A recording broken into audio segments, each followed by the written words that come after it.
is, you know, consistency, takes its, shape in many ways. For us, it's been, a football team that has had to do a lot of things differently. And with that comes blind faith. And I told our team I was really proud of the way they have just embraced change. It's hard. It's hard for everybody to change. And so I've been really proud of the way they have embraced change and done the things that we've asked them to do to become more consistent on a day-to-day basis and within our process and their preparation and their mindset, their habits, the way they think, and we've been able to make the progress necessary to have a modest winning streak, and this is modest. We've got a lot of work ahead of us. This month will tell us a lot, right? We've got an SEC slate in front of us over the next 4 weeks, which will challenge us to a new level, and we'll certainly find out even more about our grit and what kind of football team this will continue to grow to be. We know where our issues are. It's a team that will fight, but we're thin in some areas, and so we've got to make sure we keep our team rested. We've got to stay away from injuries, things of that nature. But there's no doubt about the fight. These guys will fight for the right reasons, and I just wanted to make sure that, from my perspective, that this win this past weekend against the New Mexico team was significant in that we built some consistency with a group that has been willing to follow a whole new pattern, and it's been enjoyable. Now we get into, obviously the SEC over the next month. 2 games on the road, 2 at home, and we begin with Auburn. I think the first thing is that routines will stay the same other than we're going to get on a plane. But, we'll be in a stadium that will not be pro LSU. The first month of the season it was pro LSU for the most part. So now the enemy is distractions. And so we'll have to do a great job of not being distracted, to be focused on making sure that our guys are locked in on what's important. And we'll work on that skill this week. As well as the preparation that we've had all year. Auburn has some talented football players offensively. Both backs are outstanding. Bigsby obviously is a 3-year starter. Over 2,000 career rushing yards, 19 touchdowns. I think that's kind of for us. When we're watching film, the running backs are outstanding players. Ashford at quarterback started last week against Missouri. He too is a great runner. That's going to be our biggest concern is to keep him in wraps in terms of running the football. He's very capable. He's a transfer from Oregon, extremely gifted athlete, and again I think. From our perspective, a guy that can throw it, but more importantly, a dual threat quarterback that is dangerous running the football. Outstanding receiving core, and a defense that has, a guy that's a game wrecker in Derek Hill. He's a guy that you're going to have to find. We'll have to game plan and make sure we know where he is.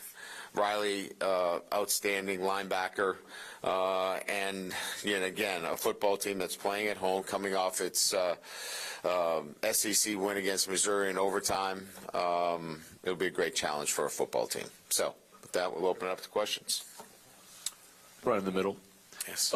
You mentioned Ashford at quarterback. Do you expect Ashford to start, or are you going to prepare for multiple quarterbacks this week?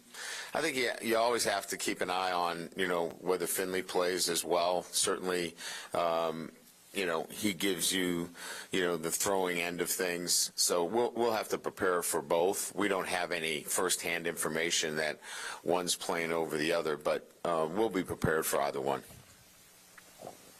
Brian, down here at the bottom, just Any injury updates? I mean, Jaden, is he still feeling okay? And then Armani and Jay Ward as well. Yeah, Jaden, no residual effect from Saturday. He'll be able to practice. Let's see, Jay Ward feeling really good. I think he's a go for Tuesday. We'll probably limit his workload on Tuesday, but he should be able to go. Amani, it'll be a day-to-day situation with him. Just right in the middle, Coach. Just wondering what prompted your opening remarks there. Were you pleasantly surprised by kind of their focus, I guess, for lack of a better word, and your ability to kind of coalesce everything? Well, I think it was important to point out that, you know, in anything that you do, right, when there's change, it requires a commitment. And even though this is a modest winning streak of 3 games, it should be noted that these guys are doing everything possible to make sure that LSU football regains its place. And they're working really hard at it. But there's still a lot of work ahead of us. So I just wanted to make sure that it was duly noted that there's going to be some tough days ahead of us, you know, and we're going to have to grind through it. But they are giving us all that they have. Brian, I mean, just considering, you know, you're switching guys, Jay Ward and Greg Brooks, and you've had guys out with injuries. Now Joe's back this week. I mean, what has the challenge been, or maybe not at all, of just kind of the constant movement in that back end?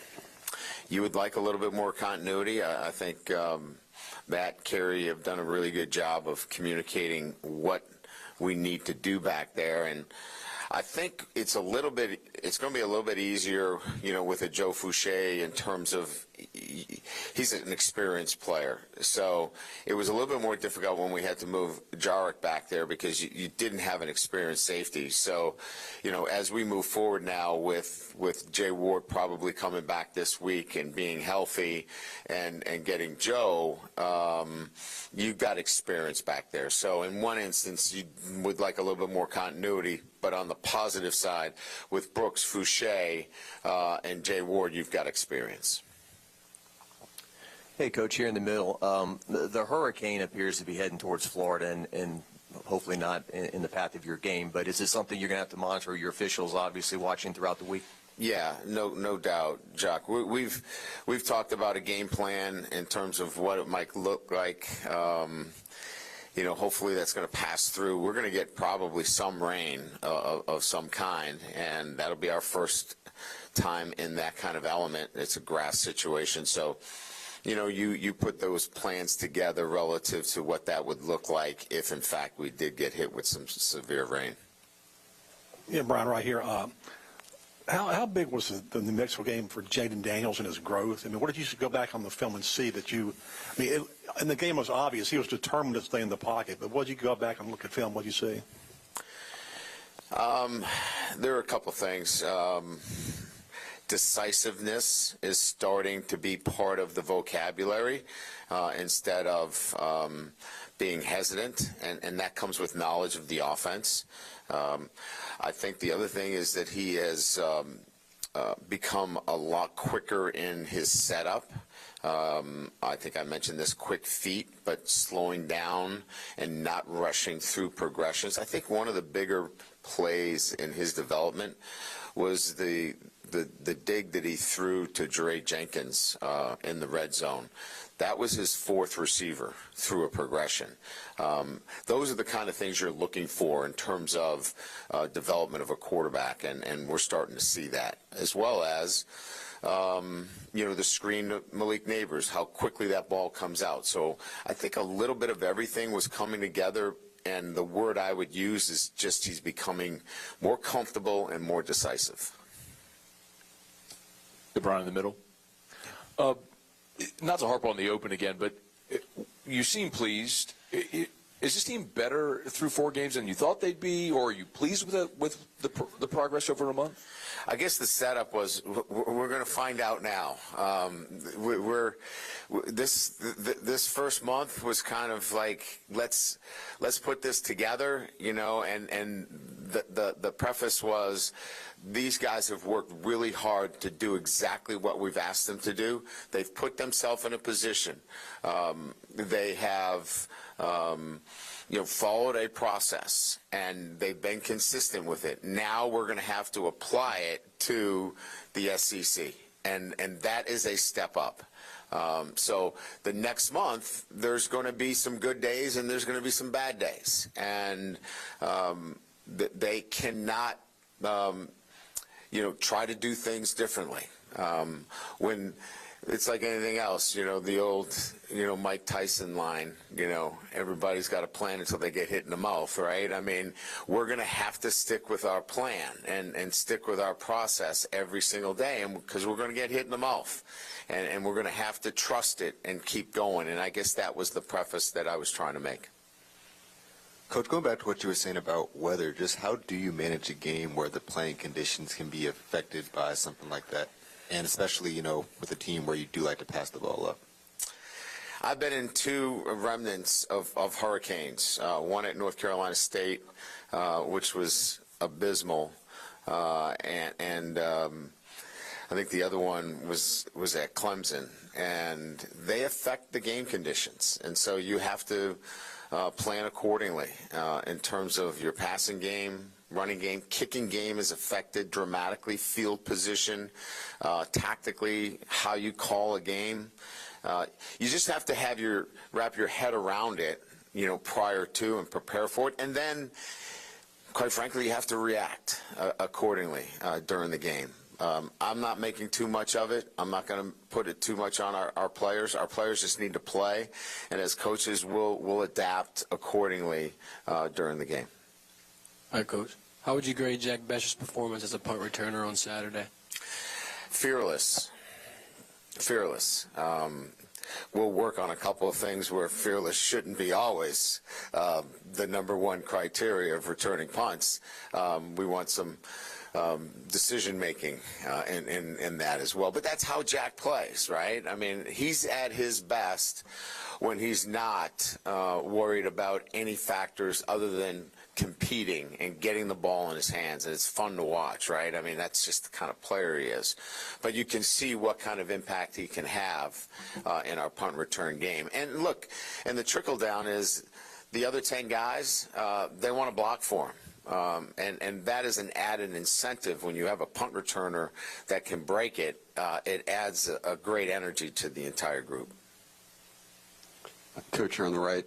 You mentioned Joe Fuchsia's experience. Is the reality that he wasn't hurt and that he only missed a few games, does that lend you being able to lean on him for starters reps right away? And kind of how's he looked in practice? That's kind of one thing Greg Brooks talked about, is that he's gotten a lot of time in practice to get ready. Yes, he's been actively involved. I think the plan has been excellent. He's been involved in any articulation between our offense and defense that hasn't involved game plan, which is quite a bit. Every day we'll have some 11-on-11 work where there is no, hey, we're getting ready for New Mexico or getting ready for Mississippi State. He's involved in that.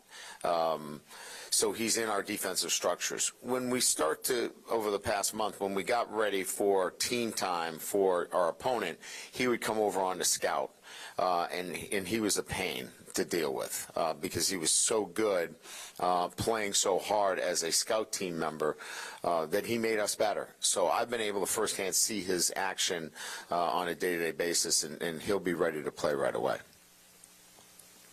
Are you expecting Kayshawn back for this game? Yes. And then just the general thought that each week we've talked about you wanting to get the ball to someone specifically, right? Get them involved.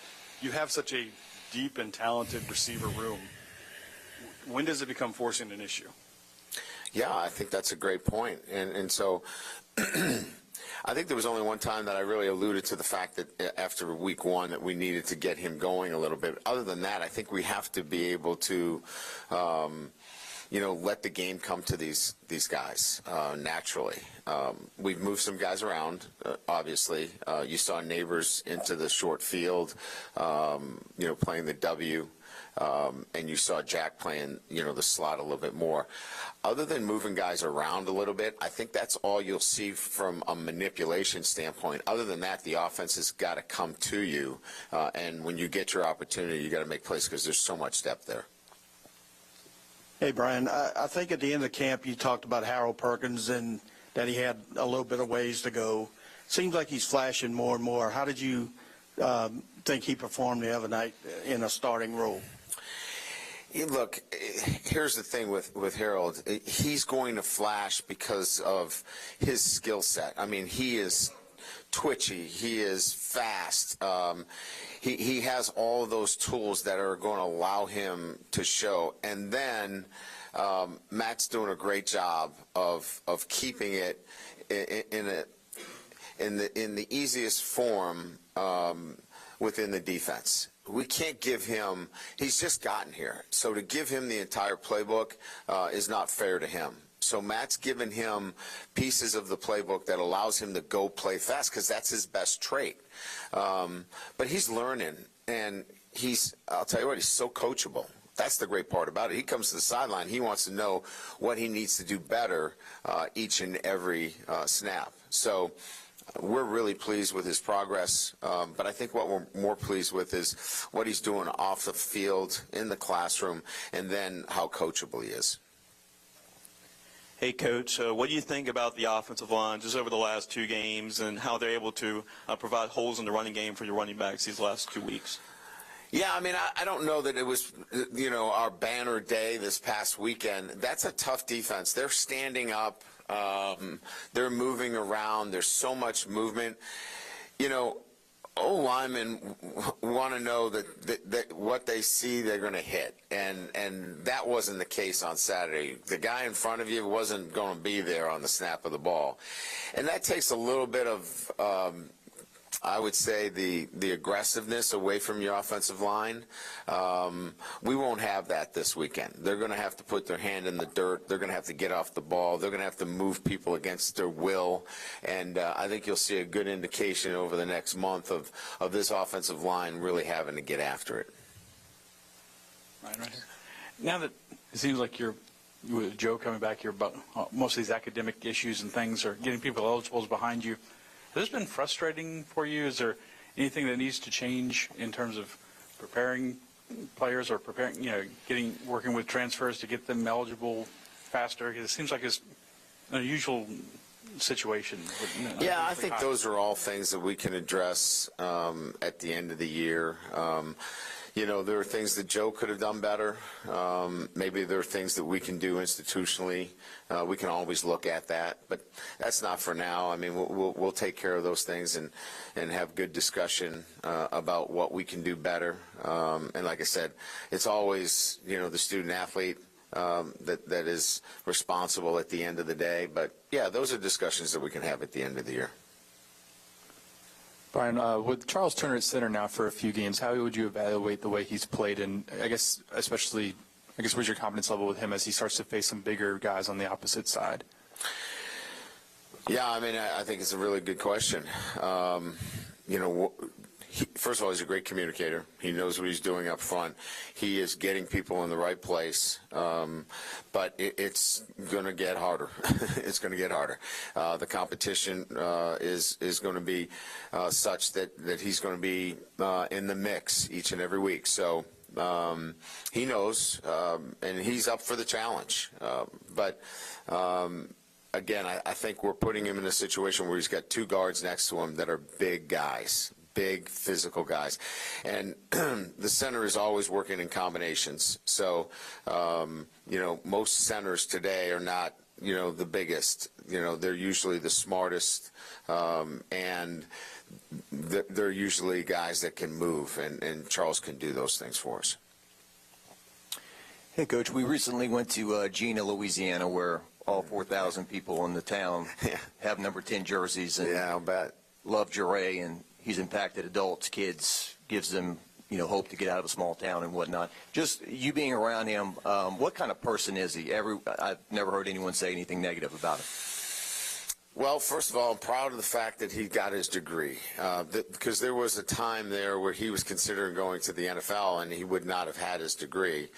So I think, from that perspective, making the decision to come back and get his degree and then play in this season, that stands out, to me. I think the other thing is that, he's gone about this year in a manner that I think can be modeled for all of our other guys. A veteran guy that has done everything we've asked him to do, and had never been a special teams player, but now is involved in special teams, is doing the other jobs, and is quietly put together as a consistent performance as any player that we've had on this team. So I just think the maturity that he's shown in the decision-making, as I mentioned earlier, as well as being able to model him based upon doing other jobs and being selfless, has been, we can really push him out front and say, look how Ten's doing it.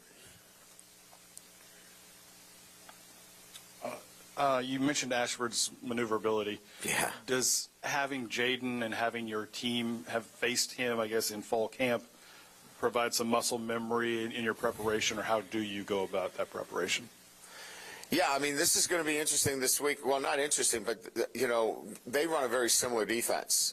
So we'll go against each other quite a bit this week. And like last week, we didn't go against each other very much because the defenses don't match and the offenses certainly didn't match.